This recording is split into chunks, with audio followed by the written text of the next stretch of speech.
13 বছর পর বিজ্ঞানীরা এই উদ্ভিদটিকে খুঁজে পেয়ে আনন্দে কেঁদেই ফেললেন। কিন্তু কি বিশেষ এই উদ্ভিদে? এই উদ্ভিদটির নাম হলো রাফলেশিয়া। এটি একটি পরজীবী উদ্ভিদ।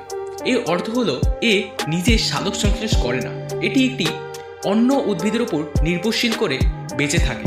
সেই অন্য উদ্ভিদটির নাম হলো টেট্রাস গাম। এর পাপড়িগুলি প্রায় 1 মিটার পর্যন্ত লম্বা হয় এবং এর ওজন হয় 6 কেজি পর্যন্ত।